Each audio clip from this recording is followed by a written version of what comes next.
할렐루야. 네, 잘 오셨습니다. 타지에 갔다가 오신 분도 계시고 은혜 받기 오신 분도 계시고 잘 오셨습니다. 여러분들이 이 자리를 기대하신 만큼 또 하나님께서도 여러분들이 애타게 찾으셨습니다. 그러니까 이 자리가 분명히 복된 자리이고 또 은혜의 자리일 줄로 믿습니다. 우리 좌우 앞에 계신 분들과 이렇게 인사할까요? 오늘도 잘 오셨습니다. 잘 오셨습니다. 또 이렇게 인사할까요? 네. 은혜 많이 받으세요. 은혜 많이 받으세요. 은혜 많이 받으세요. 좋습니다. 예. 오늘은 다니엘서 4장 1절에서 18절까지의 본문을 근거로 세상에서 우리는 어떻게 비춰지는가라는 제목으로 함께 은혜를 나누고자 합니다.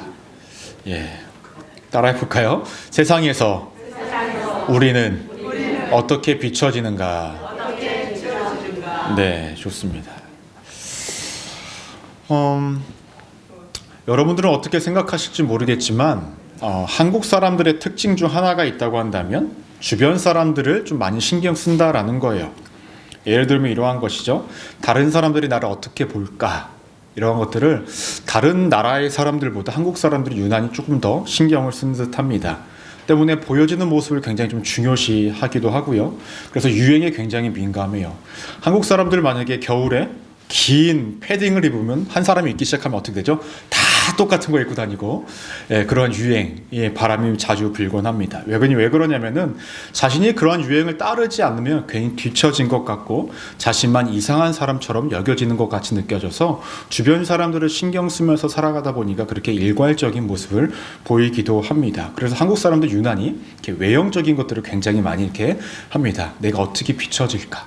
내가 어떻게 보일까? 이런 것들을 굉장히 많이 신경 쓰기 때문에 그러합니다. 이것을 좀 나쁘게 표현을 하면 눈치를 많이 본다라고 생각을 할 수가 있겠죠. 그런데 이것이 마냥 좋지 않은 것일까? 저는 또 그렇게 생각은 하지 않습니다. 왜냐하면 한국의 발전이 여러 가지 노력을 통하여서 이루어졌지만 이렇게 타인을 신경 쓰고 타인이 나를 어떻게 바라볼까라는 어떤 이런 문화적인 것들 때문에도 발전이 됐다라고도 생각이 되어집니다. 여러분 잘 아시겠지만 한국에는 자원이 나질 않아요. 한국에 있는 유일한 자원은 인적 자원밖에 없습니다. 그래서 어렸을 때부터 어르신들은 뭐라고 그랬죠? 공부해라, 공부해라. 도무지 쟤는 공부할 머리가 아닌데 공부하라고 해요. 그렇죠? 공부만이 살 길이다라고 해서 한국이 어떻게 본다면 지금까지 인적 자원의 어떤 개발을 통하여서 지금까지 많이 발전을 이룬 것 아니겠습니까? 여러분들도 자녀분들에게 시키셨는지 모르겠어요. 옆아이가 과외를 하면 너도 과외해라. 옆아이가 미술학원, 뭐 피아노 학원, 기타 등등 다니면 너도 배워야지 하면서 막 시키는 것이 한국의 일반적인 모습입니다. 근데 그러한 것들을 통해서 발전을 이루기도 한 거예요. 음악적으로도 보면요, 이태리 같은 데 가면요, 대부분의 콩쿠르에서 우승하는 사람들이 대상을 받는 사람이 누군지 아십니까? 한국 사람이에요. 악기도 마찬가지고요. 그러니까 이태리 유학생도 독일의 유학생들이 한국 사람들이 그렇게 많은 이유가 악기와 음악 쪽도 많이 한다라는 거죠. 어렸을 때 그렇게 부모들이 막 시키다 보니까 인구가 적은 그 나라에서도 굉장히 많은 인재들이 나올 수밖에 없고 그렇다라는 것입니다. 뭐 기술적인 것도 마찬가지죠. 여러분들 요즘 뉴스 많이 보셔서 아시겠죠? 요즘 반도체 굉장히 이슈인데 세계에서 많이 쓰는 반도체 그 램을 생산할 수 있는 나라가 많이 없는데 그 중에서도 대표적인 기업 두 개, 삼성하고 또 하이닉스라는 그룹이 전 세계의 약 70%를 생산해내는, 그러니까 굉장한 나라가 되었죠. 이런 모든 것들은 열심히 있는 것도 있었지만 그 열심의 근반이 되는 것은 무엇일까요? 쟤도 우리도 해야지 라는 주변을 신경 쓰면서 그 열심으로 살아가려고 했던 한국 사람들의 어떤 모습이기도 한 것 같습니다. 여러분 요즘 젊은 사람들이요, 한국에 놀러 왔을 때 가장 문화적 충격을 어떠한 것들을 느끼는지 아십니까? 외국에서는 하지 못하는 것들 중에 하나가 카페에 가서 자리를 맡는데 랩탑을 올려두거나 지갑을 올려주거나 뭐 백을 올려주거나 가방을 올려두고 간다라는 거죠. 근데 그러고 하루 종일 놔둬도 그 자리에 그대로 있어요. 저도 한국에서 일을 할 때에 이제 뭐 설교를 쓰거나 뭐 기타 일로 해서 뭐 이렇게 음료를 시키러 가면은 그 위에 지갑 올려놔요. 제 자리 맞는 거죠. 그리고 갔다 와도 그대로 있어요. 왜 그럴까요? 좋은 문화, 민족의식이 발달이 돼서, 물론 그것도 있지만 제가 한편으로 생각하면 이러한 생각이 들었습니다. 공개된 장소에서 누군가는 저 지갑이 내 것이 아님을 아는데 내가 갖고 갔을 때 그 사람이 나를 어떻게 볼까? 제가 이러한 말씀을 드리는 이유가 무엇인지 아십니까? 한국 사람들 다 아무것도 안 훔쳐가요. 그런데 훔쳐가는 거 하나가 딱 있어요. 뭔지 아세요? 자전거. 자전거는 훔쳐가요. 왜 그럴까요? 자전거는요, 우리가 어디다 두죠? 사람들 잘 안 보는 데다 놔요. 그럼 사람들이 안 보니까 사람들 눈치 안 보고 어떻게 하죠? 자전거는 또 훔쳐가요. 신기해요. 그렇죠? 사람들이 많은 공개적인 장소에서는 사람들의 눈치와 어떠한 시선과 나를 어떻게 볼까라는 그런 것들 때문에 훔쳐가지는 않는데 유난히 자전거만 이렇게 훔쳐가는 모습을 보면서 저는 그렇게 생각이 되었다라는 것입니다. 제가 이렇게 서두에 많은 이야기를 했는데 제가 왜 이 같은 말씀을 드리냐면 오늘 성경에서 등장하고 있는 두 명의 인물이 있습니다. 그 두 명의 인물이 누구냐면 우리가 잘 알고 있듯이 느부갓네살이라는 왕과 다니엘이라는 두 사람입니다. 이 두 사람을 바라보는 주변의 사람들, 또 그들의 삶이 주변 사람들에게 어떻게 비춰졌는지, 또 그 이 두 사람의 모습을 통해서 나는 어디에 속하고 나는 내가 살아가는 이 세상 속에서 사람들에게 어떻게 비춰져 살아가고 있는 존재인지를 한 번 정도는 되돌아보기를 소망합니다. 오늘 말씀은 크게 두 가지로 나눌 수가 있는데요. 먼저는 1절에서 3절까지 언급되어져 있는 느부갓네살 왕이요, 하나님을 굉장히 높이고 칭송하고 하나님밖에 없는 것처럼 이렇게 고백하는 장면이 등장을 합니다. 그리고 4절에서 18절까지의 말씀을 보면 느부갓네살이 다니엘서 2장에서 꿈을 한번 꿨었는데 다시 한번 꿈을 꿉니다. 그 꿈의 이야기를 자신의 지혜자들에게 이야기했지만은 그 누구도 해석하지 못하는 상황 속에서 다니엘이 등장을 하게 되고 다니엘이 그것을 이제 해석해 주기를 원하는 그런 상황에 이른 것이 오늘 말씀의 전체적인 스토리입니다. 그런데 우리가 말씀을 함께 나누기 전에 한 가지 우리가 알아야 할 것이 있어요. 우리가 지난주에 말씀을 나누었을 때에 느부갓네살이란 왕은 어떠한 왕이었습니까? 다니엘의 세 친구가 풀무불에 빠졌을 때에 뭐라고 고백을 했었냐면은 이러한 고백을 이야기했었죠. 아무도 나를 대적할 자가 없다. 아무도 할 수 없을 것이다. 근데 실질적으로 풀무불 가운데 3명이 들어갔는데 몇 명이 있었죠? 4명이 있다는 것을 보게 됩니다. 그것을 경험한 다음에 이 느부갓네살 왕이 뭐라고 고백을 했었냐면 하나님께 경솔히 말하거든 그 몸을 쪼개고 그 집을 걸음토로 삼을지니 이는 이 같을 사람을 구원할 다른 신이 없음이라 하더라 라고 고백을 했었습니다. 하나님의 존재를 인정하기 시작했고 그분의 권능을 인정하기를 시작했습니다. 때문에 뭐라고 고백합니까? 하나님께 대하여 누군가가 경솔히 이야기하면 내가 그 사람을 모두 그 집안을 죽이겠다 라고 이렇게 고백을 합니다. 왜 그럴까요? 하나님의 권능을 경험했거든요. 근데 그 하나님의 심기를 건드리면 자기뿐만 아니라 이 바벨로니아라는 이 나라가 어떠한 해를 입을까봐 아무런 말도 못하게 하고 있었다라는 것입니다. 그런데 오늘 말씀을 보시면 다니엘서 3장에서의 느부갓네살 모습과 4장에서의 느부갓네살의 모습이 조금 다르다라는 것을 볼 수가 있습니다. 조금 전에 제가 말씀을 드렸듯이 다니엘서 3장 15절 말씀을 보시면 이렇게 언급했었습니다. 능히 너희를 내 손에서 건져낼 신이 누구겠느냐? 풀무불에 던지기 전에 느부갓네살 왕이 이렇게 이야기를 한 거예요. 아무도 나를 대적하지 못한다. 그 어떠한 신도 내가 믿는 신에 대적할 자가 없다라고 고백을 했었지만 지금 이제 이 느부갓네살을 어떻게 고백을 하고 있냐라는 것입니다. 여러분 다니엘서 3장과 4장 가운데요, 그 가운데에 그 시간적 간격이 있다고 합니다. 제법 긴 시간이라고들 이야기를 합니다. 그러다 보니까 오늘 말씀 1절을 보시면 이렇게 고백을 합니다. 느부갓네살 왕은 천하에 거주하는 모든 백성들과 나라들과 각 언어를 말하는 자들에게 조서를 내리노라. 원하노니 너희에게 평강이 있을지어다 라고 고백을 합니다. 아까 3장 15절처럼 단호했던 느부갓네살 왕이 다니엘의 세 친구가 풀무불에서 나오는 것을 보고 아무도 하나님께 경솔히 이야기하지 못하게 하는 것을 넘어서서 이제는 어떻게 됩니까? 모든 백성들과 나라들과 각 언어를 말하는 자들에게 조서를 내립니다. 즉 자신과 원래 함께 있었던 바벨론 민족 사람들뿐만 아니라 자신들의 통치했던 여러 민족의 사람들, 각 언어를 말하는 모든 사람들에게 뭐라고 이야기하냐면 조서를 내리고 있고 평강이 원한다라고 고백을 합니다. 그 조서의 내용을 우리 2절 우리 함께 한번 읽어볼까요? 시작.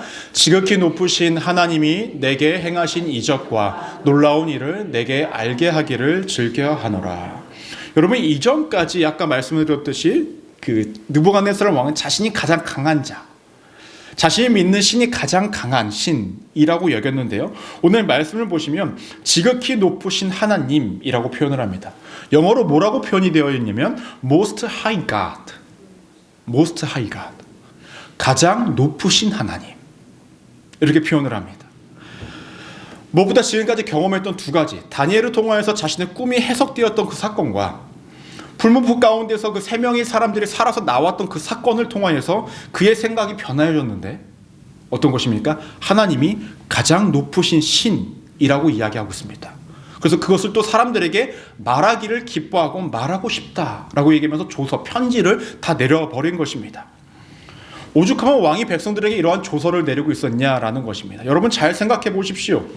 지금까지 느부갓네살 왕은 자존심이 굉장히 강한 사람, 내가 가장 강하고 우리가 대권을 잡고 있고 주변의 모든 나라들을 우리가 통치하는 자예요.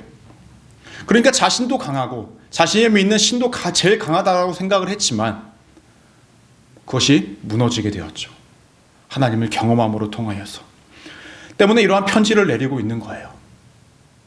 잘 생각해보면 왕이요, 자신의 말을 번복한다는 것이 쉬울까요? 쉽지 않죠.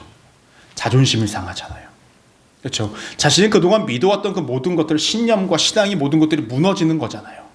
그럼에도 불구하고 이러한 편지를 씁니다. 3절에 이어서 내용을 보시면 이렇게 언급합니다.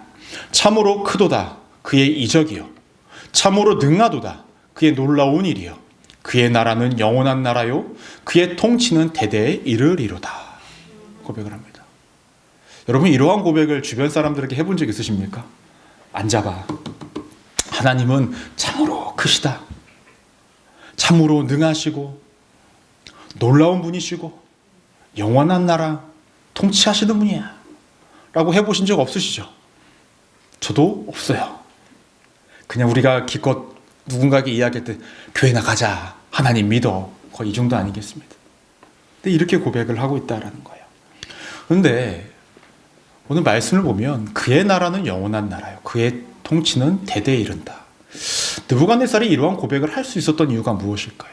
제가 또 말씀드렸듯이 다니엘서 2장과 4장의 갭은 엄청 커요. 3장과 4장의 갭도 있지만 2장과 4장의 갭은 그 시간적인 갭이 굉장히 크다는 거예요. 어떠한 사람들이 연구하기를 이 갭이요 약 한 30년가량 된다라고 이야기해요. 그러니까 자기가 그 통치했을 때의 초기와 지금 4장은요 이제 느부갓네살 왕이 말년에 가까운 시점이 된 거예요. 그러니까 그는 이제 안 거죠. 자신이 영원히 이 바벨론이라는 나라를 통치할 수 있는 자가 아님을, 자신의 유한함과 한계성을 명확히 알고 있다는 거예요. 근데 그에 반해 자신이 경험하고 알고 깨달았던 하나님은 어떠한 분이다? 영원한 나라를 세우시는 분이고 그의 통치는 대대에 이른다, 끊이지 않는다 라고 이렇게 고백을 하고 있는 것입니다. 여러분 여기까지 본다면 느부갓네살 왕 굉장히 신실하지 않습니까? 어떠하세요? 웬간한 신앙인보다 훨씬 좋은 믿음을 갖고 있는 사람입니다. 성경을 보시면요, 이방 왕이요 하나님을 이렇게 높이는 고백을 하는 사람을 찾아보기가 힘듭니다. 우리가 나중에 시간이 되어서 나중에 열왕기 상하 본문을 나누게 된다면 남유다와 북이스라엘의 그 왕들이요 하나님을 이렇게 높이면서 찬양하는 경우가요 그것도 찾기가 너무 힘들어요. 근데 이방 땅 가운데 살았던 우상을 섬겼던 그 왕이 하나님이 이렇게 고백하는 것은 정말로 대단하다라는 것입니다. 여러분들은 어떠하십니까? 하나님을 믿는다라는 건 내 속에 하나님이 함께 하신 일들에 대해서 감탄하고 경탄하며 또 하나님 정말 위대하시고 능력이 많으시다, 이 세상이 영원히 통치하시다 라고 고백을 하시면서 살아가고 계십니까? 어떠하십니까? 사실 대부분의 사람들, 저를 포함해서요 하나님께 어떠한 고백을 한다는 것은 무엇을 고백하죠? 주시옵소서, 주시옵소서, 미슈입니다. 우리의 고백이 전부인데 이방 땅 가운데 살았던 이방 왕의 고백이 참으로 우리의 고백이 돼야만 하는 고백이었다라는 거예요. 이렇게 본다면요 느부갓네살 왕의 그 고백의 어떠한 질, 그리고 그가 고백했던 믿음과 신앙의 모습, 정말로 그가 정말로 하나님을 잘 믿고 살아가는 신앙인이었는가? 남들이 봤을 때는 정말로 하나님을 믿는 자처럼 보여질지 모르겠지만 정말로 그랬는가? 그랬냐라는 거죠. 근데 이후의 말씀을 보시면 그렇지 않다라는 것을 우리가 발견할 수 있습니다. 4절 말씀으로 함께 한번 읽어볼까요? 시작. 나 느부갓네살이 내 집에 평안히 있으며 내 궁에서 평강할 때에.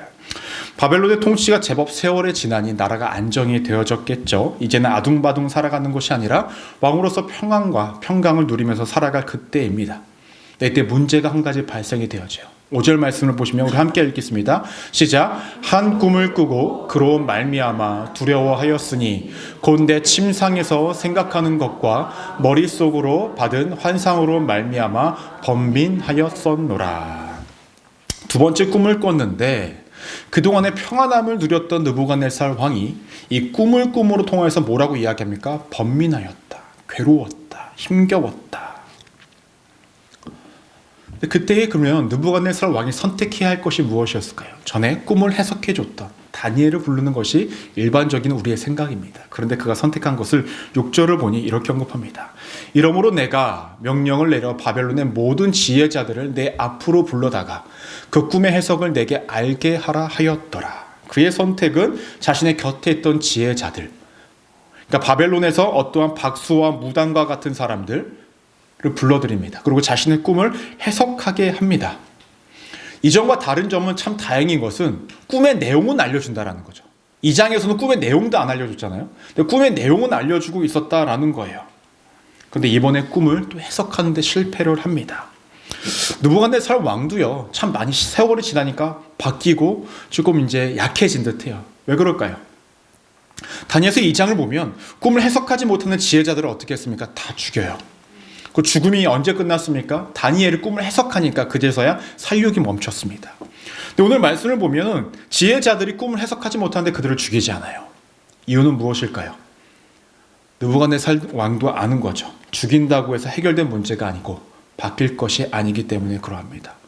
이렇게 본다면 우리가 살아가면서요, 누군가의 어떤 관계가 틀어지고 힘들고 어려웠을 때에 내가 화를 내는 것이 참 큰 의미가 없다라는 거예요. 화를 내서 해결된 문제면 화를 내도 돼요. 근데 화를 내서 해결된 문제가 아니라는 거죠. 대부분의 문제들은. 그러니까 그거의 모습이 참 어리석다라는 것을 우리가 발견하게 됩니다. 이때 마지막으로 그의 히든 카드가 누구입니까? 다니엘이 등장을 합니다. 8절을 보니까 이렇게 언급해요. 그 후에 다니엘이 내 앞에 들어왔으니 그는 내 신의 이름을 따라 벨드사살이라 이름한 자요. 그의 아내는 거룩한 신들의 영이 있는 자라. 내가 그에게 꿈을 말하여 이르되. 우리가 여기서 한 가지 명확하게 볼 수 있는 것이 있습니다. 그것은 무엇이냐면 느부갓네살 왕은요, 꿈과 환상으로 인하여서 번민하였습니다. 근데 누구를 찾았죠? 박수와 무당들.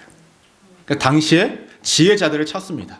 물론 이들이요, 어떠한 역할도 했냐면 왕에게 어떤 조언을 하는 역할도 했어요. 또 미래에 이렇게 될 수도 있다라는 것을 예측하는 자들이기도 했었습니다. 하지만 우리가 지금 이 시대에 흔히 말하는 무당적 역할도 했다라는 거예요. 아무튼 그러한 사람들을 불렀다라는 것은 지금 느부갓네살의 현 시점의 믿음의 상태라는 거예요. 더구나 그의 고백을 보면요, 8절에서 보시면 다니엘을 내 신의 이름을 따라 벨드사살이라 이름한 자유라고 고백을 합니다. 그래서 벨드사살이라는 이름이 다니엘을 부르는 건데 이것이 바벨론식 다니엘의 이름입니다. 근데 이 벨이라는 단어가 무엇이냐면 당시에 바벨론 사람들이 믿었던 마르둑이라는 그 신의 이름입니다. 뜻입니다. 근데 뭐라고 고백을 하고 있죠? 내 신의 이름을 따라. 내 신. 하나님을 믿는 것처럼 고백을 했었지만 그의 입술의 고백 속에 뭐가 있죠? 내 신의 이름을 따라. 그러니까 마르둑의 이름을 따라 벨드사살이라 이름한 자. 라고 고백을 하고 있다는 거예요. 즉, 내 신이라고 표현을 하면서 하나님이 아닌 다른 마르둑, 그러니까 이방신을 고백을 하고 있다는 거죠. 1절과 3절을 말씀에서 보면은 분명히 이 느부갓네살 왕이라는 존재는 분명히 신앙이 굉장히 좋은 것 같고 하나님만 높이는 것 같고 하나님만 바라보는 것 같고 끝까지 굳건히 믿음을 지키면서 살아가는 자 같았지만 정확하게는 하나님도 높이는 자였다라는 거예요. 이해가 되십니까? 하나님만 높이는 자가 아니라 하나님도 높이는 자였다라는 것입니다. 다니엘은 분명히 하나님을 섬기는 자입니다. 하나님 안에 거룩한 영이 있다라고 말도 하고 있습니다. 근데 참 재밌는 건 무엇이냐면 9절을 보시면 느부갓네살 왕이 다니엘을 통해서 이렇게 이야기합니다. 박수장 벨드사살아, 내 안에는 거룩한 신들의 영이 있은즉 이라고 이렇게 이야기합니다. 다니엘은 제가 조금 전에 말씀드렸지 하나님만 섬기는 자입니다. 근데 그의 안에 뭐라고 표현을 하고 있습니까? 거룩한 신들이 있다고 이야기해요. 이 표현 뜻은 무엇일까요? 느부갓네살 왕은요, 여러 신들을 믿어도 무방하다고 여기면서 살아가는 자라는 거예요. 때문에 다니엘 안에도 여러 신들, 하나님을 포함해서 여러 신들이 있을 것이다 라고 고백을 하고 있다는 거죠. 이해가 되십니까? 왕에게는 여러 신들 중에 하나가 하나님인 셈입니다. 즉 하나님도 믿는 자였다라는 것입니다. 당시의 상황이요, 여러 신들을 믿을 수 있는 상황과 문화라고 할지라도 하나님께는 적용되는 것이 아닙니다. 당시의 상황과 관습과 전통이요, 여러 신들을 믿을 수 있는 상황이라고 할지라도 하나님께 적용되는 부분은 아니다라는 것이에요. 다니엘을 통해서 꿈을 알고 풀이를 하게 되었고, 분노부 사건의 경험을 통하여서 다니엘과 세 친구를 비롯하여서 느부갓네살 왕까지 동일하게 하나님을 동등하게 경험했었습니다. 하지만 누군가는 하나님만 섬기고 있는 반면에 누군가는 하나님도 섬기고 있는 상황 가운데 놓여졌다라는 것입니다. 주변 사람들이 바라봤던 느부갓네살 왕은 어떠한 왕이었을까요? 하나님을 섬기는 자였을까요? 아니면 하나님도 섬기는 자, 하나님도 섬기는 자의 모습이었을 것입니다. 그의 고백 속에는 하나님을 잘 믿는 것처럼 고백했고, 하나님을 경험했고, 하나님을 체험했지만, 또 열심히 있는 듯 보였지만 그의 모습은 하나님도 믿는 모습이었다라는 거예요. 그렇다면 우리는 이러한 범주에서 벗어날 수 있을까라는 것입니다. 우리 역시도 느부갓네살 왕처럼 하나님을 고백합니다. 그렇죠. 하나님을 믿는다고 하나님을 높이기도 하고 하나님을 찬양하기도 해요. 여러분도 경험들 많이 하셨죠? 체험들 많이 하셨죠? 경험하고 체험한 것들을 간증하지 않았습니까? 사실 그 느부갓네살 왕이요, 이 조서를 내린 것도요, 간증과 뭐가 다르냐라는 거죠. 그렇죠? 간증과 동일합니다. 내 삶에 도움을 주신 하나님께 영광을 돌렸고, 또 기도도 하면서 나름의 뿌듯한 경험들을 했다라는 거예요. 누구처럼요? 우리처럼 말입니다. 근데 정말로 하나님만 믿고 우리가 살아가고 있는가?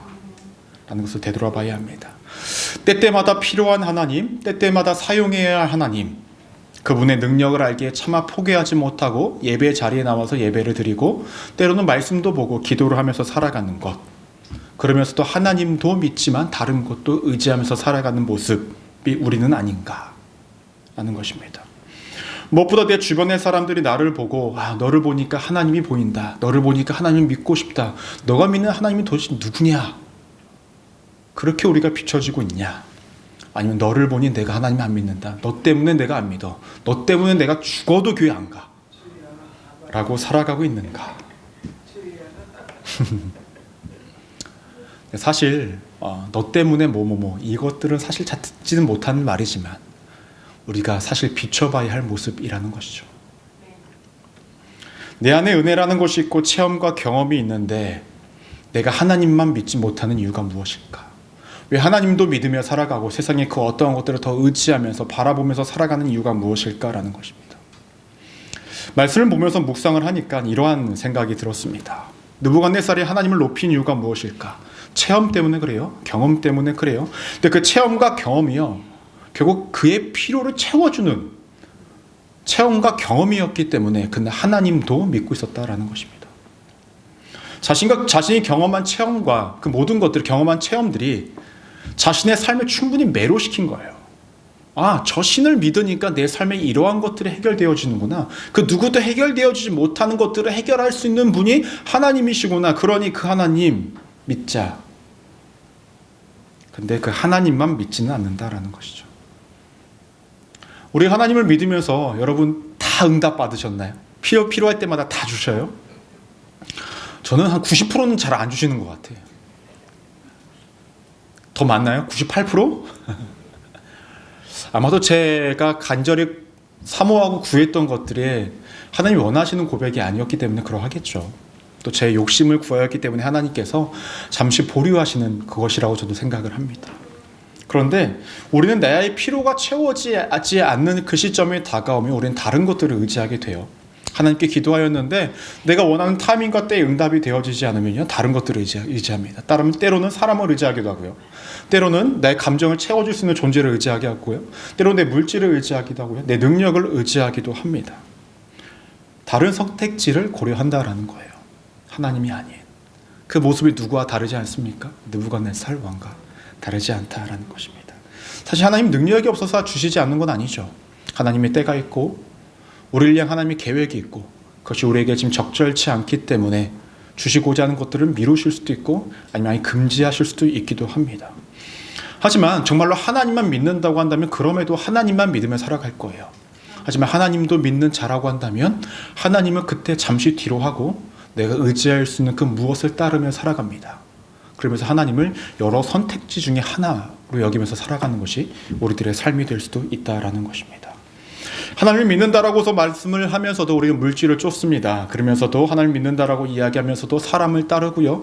하나님을 믿는다라고 이야기하면서도 내가 갖고 있는 능력을 더 의지하고 살아갑니다. 그리고 그것이 해결되지 않으며 하나님을 찾거나 아니면 하나님을 찾았는데 응답이 되어지지 않으면 그것들을 찾거나 하면서 내가 할 수 있는 모든 방법을 동원하려고 합니다. 그러면서 나는 고백합니다. 나는 하나님을 믿고 하나님을 따르고 하나님과 함께 한다. 근데 우리는 그것을 발견하지 못합니다. 그러면서 나는 하나님을 믿고 있다라고 고백을 하죠. 누구처럼요? 느부갓네살 왕처럼.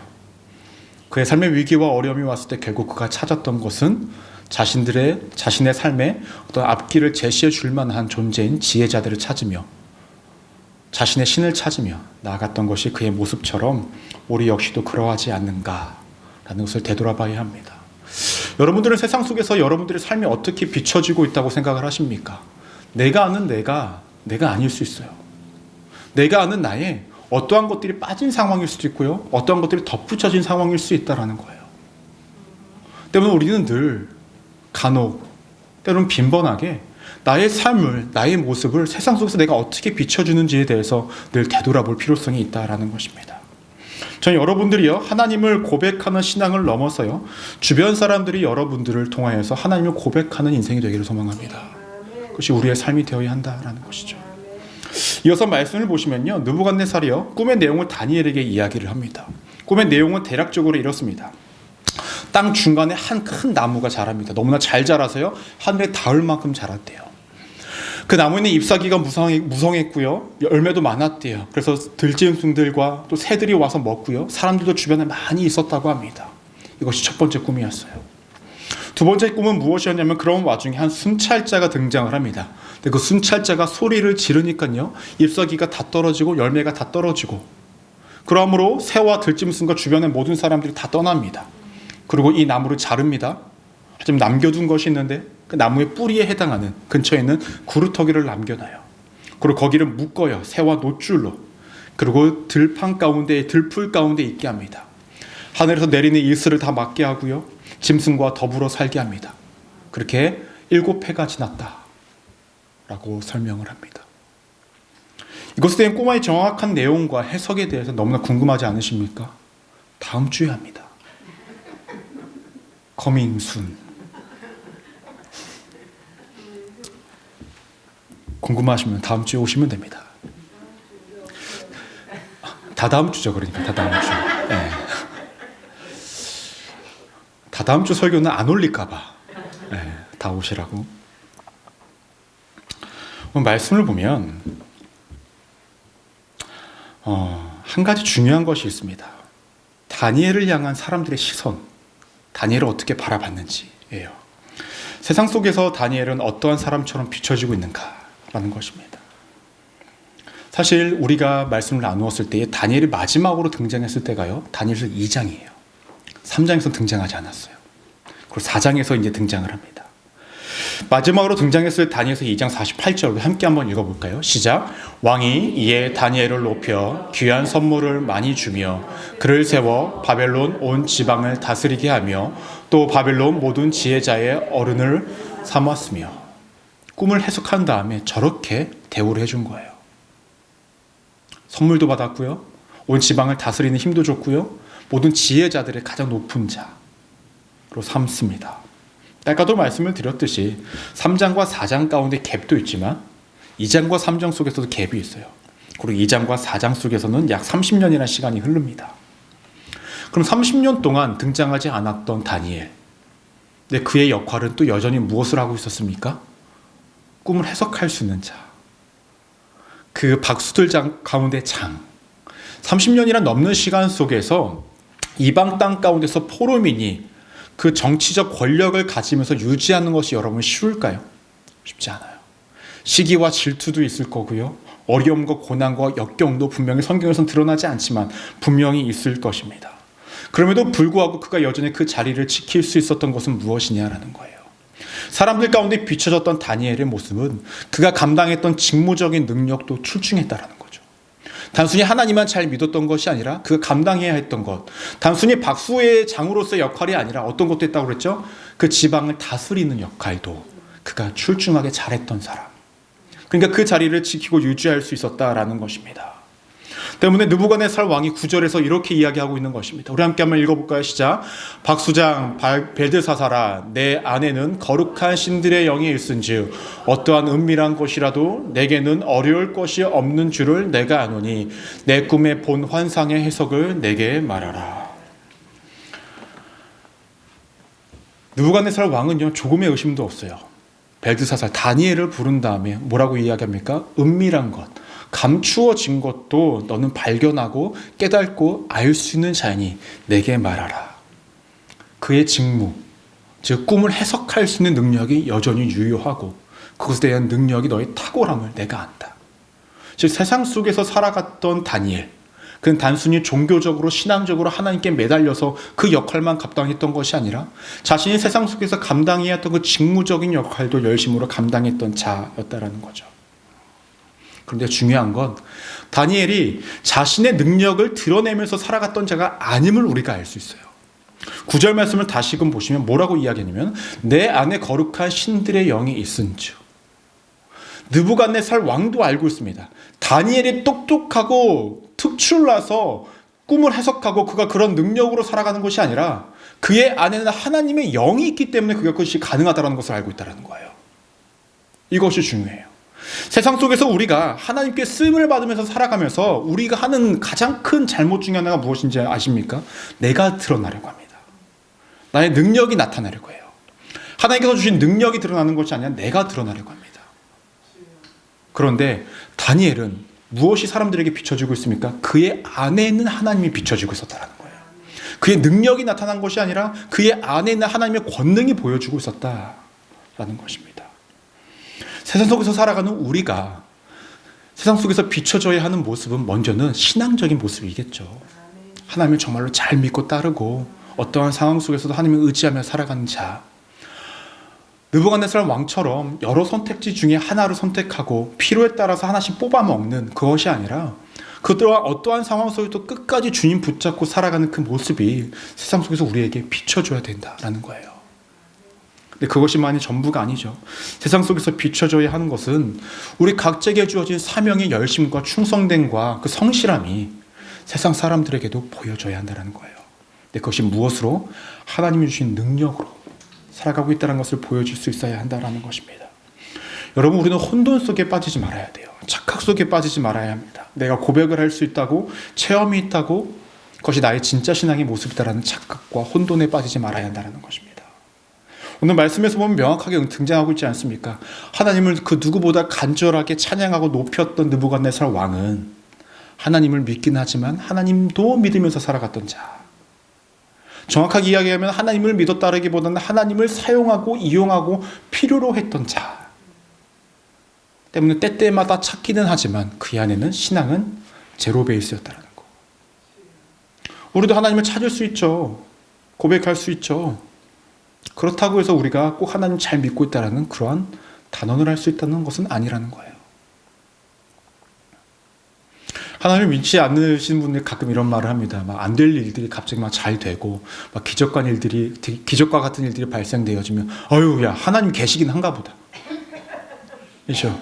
근데 그렇게 고백을 했던 그분들이 정말 하나님을 믿으시나요? 아니죠. 우리의 고백도 되돌아봐야 되고, 우리의 경험과 우리의 삶도 되돌아봐야 하고, 세상 속에서 하나님을 믿지 않는 사람들 플러스 내 가족들 플러스 하나님을 믿고 있는 나의 교우들 플러스 모든 사람들이 세상 속에서 나를 어떻게 바라보고 있고 내가 그들에게 어떻게 비춰지고 있는지를 늘 되돌아봐야 돼요.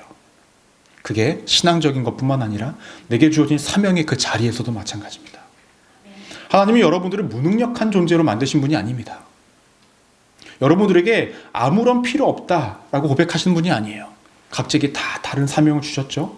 그 사무적인 능력, 즉 직무적인 능력을 여러분들에게 다 주셨다라는 것, 그것을 잘 감당하시는 것도 우리의 사명이라는 거예요. 교회 안에서만 우리끼리 좋고 행복하고 즐겁다, 하나님의 뜻이 아니죠. 여기서 우리가 받은 은혜와 기쁨과 그 사랑을 세상 속에서 나누는 것이 우리들의 진짜 삶이지 않겠습니까? 그것이 되어야 한다는 거죠. 그렇게 나아갈 때에 늘 비춰봐야 됩니다. 내가 무엇을 가지고 나아가고 살아가고 있는지, 내가 어떻게 살아가고 있는지. 어려워요. 신앙생활. 야, 뭐 저렇게 뭐 디테일하게 생각도 하고 뭐 해야 돼. 그냥 미슈입니다 하면 되는 거 아닌가? 응? 어? 예전처럼 막 아멘 막 큰 소리 외칠 수 있고 아니라는 거죠. 처음에는 믿습니다라는 고백도 대단해요. 하지만 여러분 신앙생활 여기 다 합히면 몇백 년 될 거예요. 신앙생활 있죠? 다 합치면 그 시간이 헛되지 않음을 스스로로 되돌아봄을 통하여서 회복하셔야 됩니다. 자, 여러분들이 좀 바뀌어지기를 소망합니다. 저를 포함해서요. 세상 속에서 나는 어떻게 비춰지고 있는가? 사람들이 나를 어떻게 바라보고 있는가? 나를 통해서 하나님이 드러나고 있고 나타나고 있는가?